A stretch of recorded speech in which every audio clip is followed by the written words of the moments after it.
What's up, y'all? It's Lady on Mission, live and direct from Brooklyn, New York. Whoop, whoop. And today I'm outside because I wanted to do our last two videos.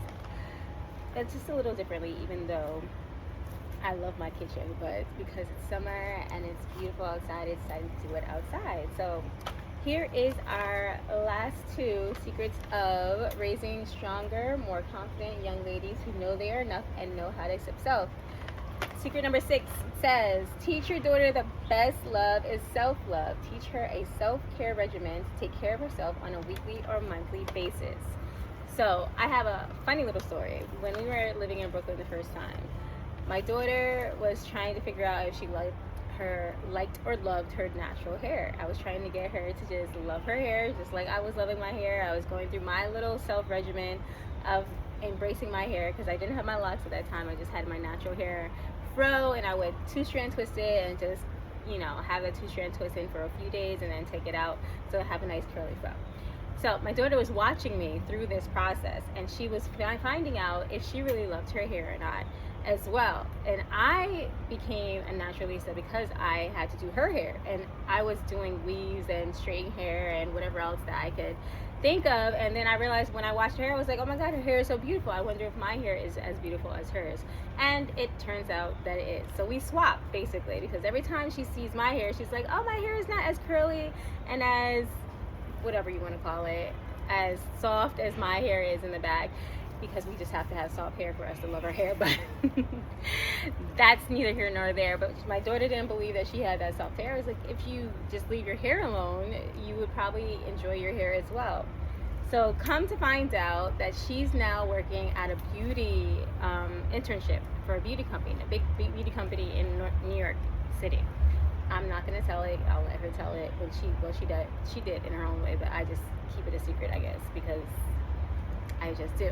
But I'm very proud of the things that she's been able to do. But she goes to her job with her natural hair, which I am really proud of that she's doing in the first place. I was actually gonna record this, and she was coming from home from work, and she had her natural hair out as she was doing her 2-strand twist or a little curly twist, and then she was taking it out at the end of the day, or at the beginning of the morning, so she can have a nice curly fro. And I'm just so in awe of how she's been able to just embrace that. But the funny story that I'm going to tell you is that when she wasn't embracing her natural hair, I did a whole I guess project that you can say scavenger hunt, where she had to find natural hair products or natural hair things, or natural things that took care of her body, just like lotions, natural hair products. And I wrote little messages on it, and that was her Christmas for that year. So when we were out here in Brooklyn, New York, I gave her a little scavenger hunt. So when she woke up, she found something next to the tree. It was a clue to the next natural hair product or natural hair or natural product that I wanted her to understand of how beautiful she is in her understanding of self and natural way of being.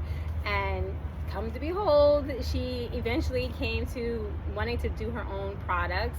She started doing like aloe vera and buying stuff from the store with her grandmother. If you ever saw her post, she shouts out her grandmother for being able to expand her interest in the beauty field by just being able to buy different natural products and like making up her own products in her kitchen.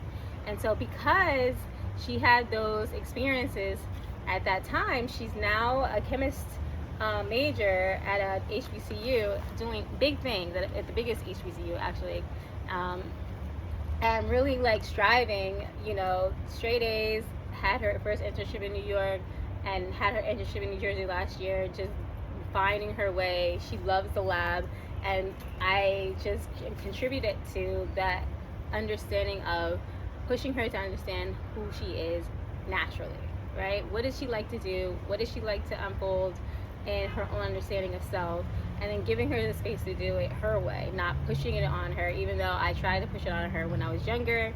Someone told me, like, don't make her wear her natural hair if she doesn't feel like it. Let her go through the whole steps or the series of like what it means to just really embrace your hair. And I remember watching a video that says it told her natural hair, that was telling her natural hair story. She said, I recommend to everybody, anybody who's really wanting to go through that journey or not, but just giving yourself the opportunity to like just cut it all off.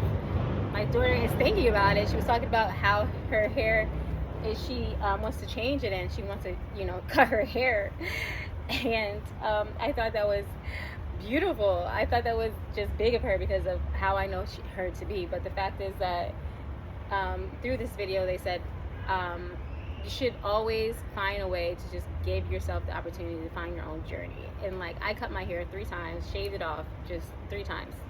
After undergrad, while I was teaching, and then before I got married, and then when I was married. It's like, it was like in the beginning of our marriage. So I had my time of like unfolding really who I am. It's like such a cleansing and spiritual process. I recommend it to everybody, but really understanding how, you know, hair is not who you are, it's the person with it. And if you ever read my book, you would understand that the journey is getting to understand that you're not who you are on this outer surface. It's what you do in the work time that you have within yourself, the time that you spend time with yourself, reflecting and really like embodying what you really believe, and like making that the biggest statement before you even really come to like what it is that you put on the outer surface, because whatever is within will come to the outer surface, and that really makes the beautiful person and being that you are. So teach your daughter the best love is self-love. Teach her a self-care regimen to take care of herself on a weekly and monthly basis, and the rest is history. YouTube has done a good job, because half the stuff that my daughter does I contributed to social media as well. But that's the beauty of having a daughter who's in the cosmetic field, because I am wearing a lot of her beauty products that she just takes home and then tells me to try, and I'm able to just sit in it. And I just love the fact that all of the work, all the hard work, all the sacrifice, all the things that initially I went into like not understanding how this was going to unfold, has become this beautiful experience, minus all the other negativity that continues to come fight against what is already supposed to be. But I enjoy being a mother to a beautiful daughter who has really fulfilled the things that I feel like I have been able to instill in her. And that is just what we can do as mothers, is just do our best, but being very intentional about how we're doing it.